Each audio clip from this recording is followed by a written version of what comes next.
धुळे सुरत महामार्गावर सोमवारी सायंकाळच्या सुमारास कोंडाईबारी घाटात महाराष्ट्र राज्य परिवहन महामंडळाच्या बसचा भीषण अपघात झाला। बस चालकाचा घाटातील वळणावर ताबा सुटल्याने बस सुमारे 10 ते 15 फूट खोल खाली रस्त्यावर कोसळली। या दुर्घटनेत बसमधील 43 प्रवाशांपैकी सुमारे 20 ते 25 प्रवासी गंभीर जखमी झाले आहेत। अपघाताच्या प्रत्यक्षदर्शी प्रवाशांनी दिलेल्या माहितीनुसार बस अत्यंत भरधाव वेगात होती। कोंडाईबारी मंदिर परिसरात चौपदरीकरण झालेल्या रस्त्यावर एका तीव्र वळणावर बसचा ताबा सुटला आणि ती थेट संरक्षक कठडे तोडून खाली कोसळली।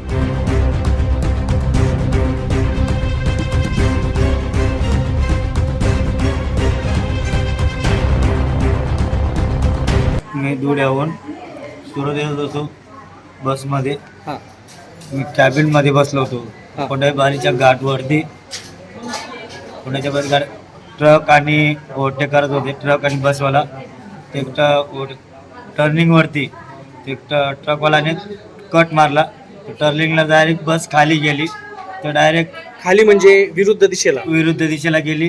तर डायरेक्ट खाली कम से कम दोन गोलांट्या खाल्ल्या बसने 2 गोलांट्या खाल्ल्या।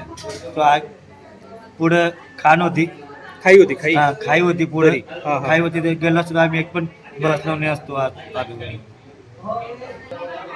आमचं नशीब चांगलं, त्या पुढे खाई होती ते आम्ही बसलो। बस बी चोरा झाली असती आणि आमचे बी कपात झालं असतं। आम्ही धुळ्याहून बसलेलो काय झालं, कसं काय झालं ताई?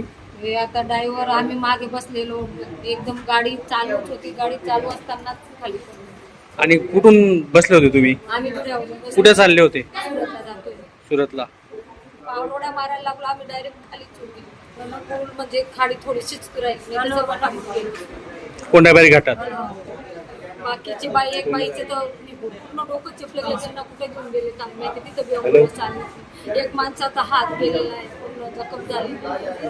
आम्हाला मुक्का मार लागलेला आहे। माझ्या पप्पाचा बी हात घेत हा का? बोललो मी बनवून देतो आमचा हा हात मुक्का मार लागलाय आम्हाला। किती लोक असतील? सीट प्रमाणे सर्व सुरतचे होते। बस फुल होती? फुल म्हणजे बसलेले तर उभं राहणार कोण नव्हतं, म्हणजे 56 सीट असतील। आणि एक अर्धा अपघाताची माहिती मिळताच स्थानिक नागरिकांनी तात्काळ मदतीला धाव घेतली। 108 रुग्णवाहिकेच्या मदतीने गंभीर जखमींना दहिवेल येथील शासकीय रुग्णालयात दाखल करण्यात आले। किरकोळ जखमींना विसरवाडी येथील ग्रामीण रुग्णालयात उपचारासाठी हलवण्यात आले। अत्यवस्थ जखमींना नंदुरबार जिल्हा रुग्णालय व धुळे शासकीय रुग्णालयात हलवण्यात आले।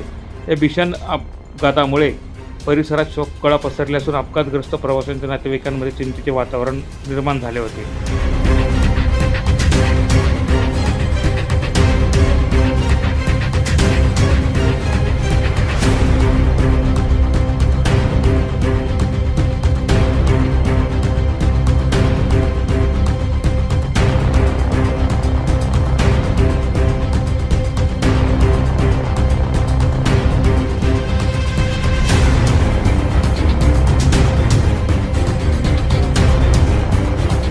प्रतिनिधी प्रवीण चव्हाण, माझा महाराष्ट्र न्यूज, नंदुरबार।